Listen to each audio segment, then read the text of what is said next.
Bir çox yoldaşımız dərsə hazırlara marşrutla və ya metro ilə gedir.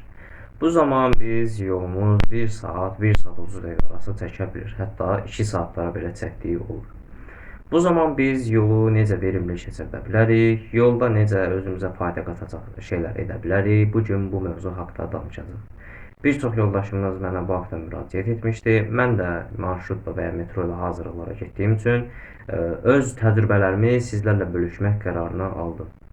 Əvvəla edilməməlidirlərlə başlayaq. Yəni nə etməməlisən? Onlarla başlayaq. Əvvəla yolda internet satın almaq. Bax, nə edirsən? Elə yolda internet satın alma.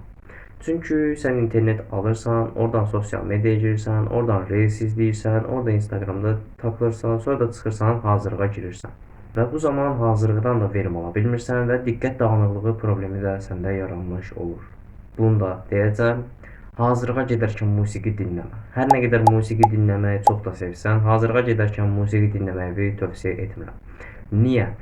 Çünki hazırlığa gedən zaman sənin diqqətin dağılmamalıdır. Tam dərsə fokuslana biləcək səviyyədə getməlisən. Beyin boş bir şəkildə gedib, beyin dolu bir şəkildə qayıtmalısan. Yəni hazırlığa gedərkən musiqi də dinləməməlisən.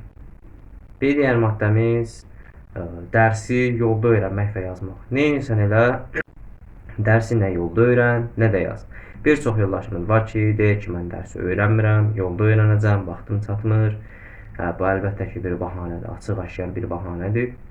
Və ya deyir ki, hazırlığın tapşırıqlarını yolda yazacağam. Sən yolda tapşırığı necə yazacaqsan? Məsələn, marşrutda oturmağa yer olmasa necə yazacaqsan? Və ya oturdun, o qədər çox tapşırığı sən yolda çatdıra biləcəksənmi? Diqqətin dağılmayacaqmı? Təbii ki də əlimiz cavablara sürüşəcək. Açıb cavablarından köçürəcək. Başqa çarəmiz mi var? Ona görə gedərkən tapşırıq yazmaq. Bir digər maddə isə boş videolar izləmək. Bu da bayaqki sosial media şeylə uyğundur. Yəni yolda gedərkən boş videolar falan izləmə. Heç bari podcast falan da dinləmə. Sən yenə təkrar edəcəm. Beyninə açıq şuurla getməlisən. Hazırlığa açıq şuurla getməlisən ki, boş bir datan var. O data o hazırlığın məlumatları ilə dolacaq. Sən evə dolu məlumatlarla qayıdıb bunu sintez edəcəksən. Sən dolu data ilə getsən, zaten müəllim sənə məlumat desə, sənin zaten yaddaşın 90%-i baxdığın video ilə dolub. O 10%-dan sən nə verim alacaqsan? Əlbəttə ala bilməyəcəksən. Mənim dediklərimi bir məntiq çərçivəsində düşünsən, bir şəkilləndirsən, nə demək istədiyimi çox yaxşı anlayacaqsan. Bir digər maddəmiz sırf vaxt keçsin deyə oyun oynamaq. Bax, nə edirsən et, yolda oyun oynamaq. Yenə də təkrarlayacağam, o dolu, boş yaddaş məsələsi kimi. Yəni oyun oynamaq zaten başlı başına. Ümumiyyətlə heç tövsiyə etmirəm oyun oynamağı. Xüsusən də rəqabətçi oyunlar. Yəni mən də bir ara 4-5 illik oyun bağımlılığımı bir formada buraxdım. Bir ara düşünürdüm ki, universitetə girəndən sonra davam edərəm. Çox güman davam etməyəcəm. Davam etsəm də hər halda məntiq və ya zəka oyunları ilə davam edərəm. Hansı ki, şahmat olar, domino olar və bənzəri oyunlar olar. Bir ara Counter Strike falan oynamaq istəyirdim, ancaq anladım ki, oyunlar həqiqətən də vaxt itkidir. Edilə biləcəklər. Yəni nə etməlisən? Yolu verimli keçirmək üçün nə etməlisən? Əvvəl bunlarla başlayaq. Gedərkən və gələrkən olaraq iki hissəyə böldüm. Gedərkəndəki maddələrə bir göz ataq. Gedərkən kitab oxu, mütləq. Gedərkən şəxsi inkişaf, bədii ədəbiyyat, din, fəlsəfə fərqi yoxdur. Kitab oxuya bilərsən. Hətta bir sadə karandaş da al ki, vacib yerlərin altından xətt çəkəsən. Və ya dərsi təkrarlaya bilərsən. Məsələn, evdə qaydanı çox gözəl bir şəkildə öyrənmisən.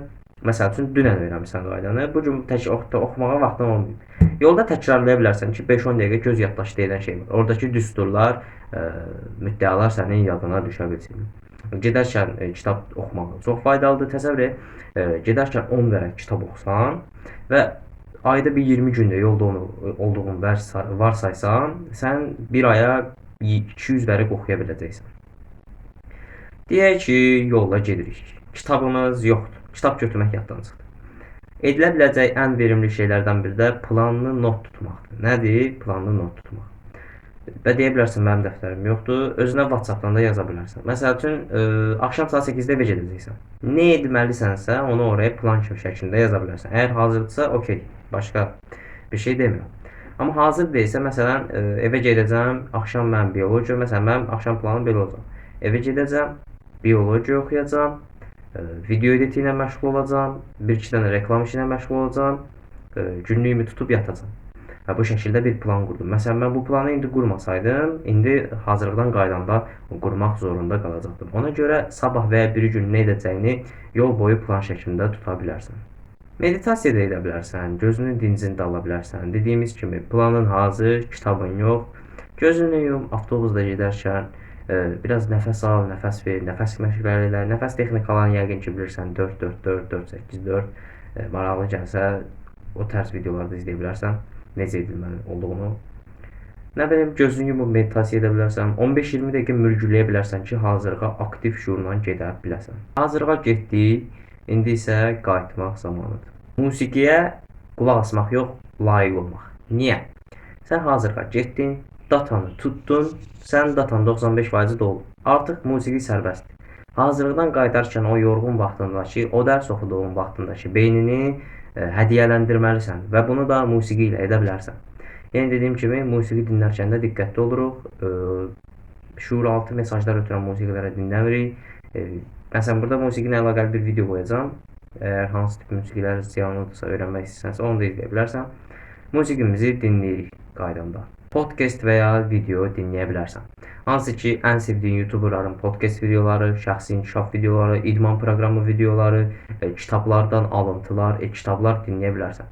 Hətta tövsiyə edərdim, əgər mənim videolarımı izləyicisinsə, mənim videolarımı da indirib, yolda hazırlıqdan qaydanda izləyə bilərsən. Elə daha faydalı olar.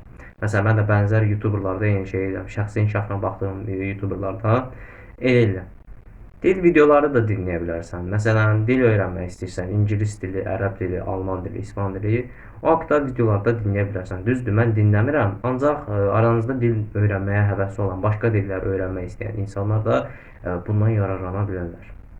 Kitab oxumamaq deyərdim. Niyə?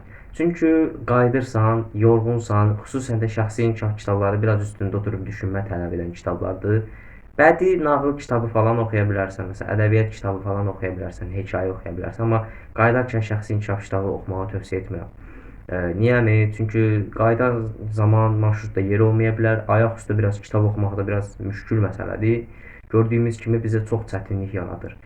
Ona görə qayıdarkən də kitab oxuya da bilərsən, oxumaya da bilərsən, amma oxuduqlarına diqqət yetirməlisən. Çünki çox oxuduğun yadından çıxacaq, yəni zaten datan doludur. Bəli, bugün yolçu yoldaşlarımıza, mənim kimi səyyah hazırlığa gedən şagirdlərə bir tövsiyə videosu çəkmək istədim. Əminəm fikirlərimi anlata bildim, əminəm fikirlərimi başa sala bildim, əminəm sizə də faydası dəyən bir video oldu. Əgər videoyu bəyəndinsə, videoyu bəyənib kanala da abunə ola bilərsən. Həm mənə, həm də algoritmaya dəstək olmuş olarsan. Bəs sənin yolda nə etdiyinlə bağlı taktikaların varsa, məsləhətlərin varsa, hamımız dinləməyə açıq. Şərhlər qismində də yaza bilərsən. İzlədiyin üçün təşəkkür edirəm. Sağ ol. Salamat qal.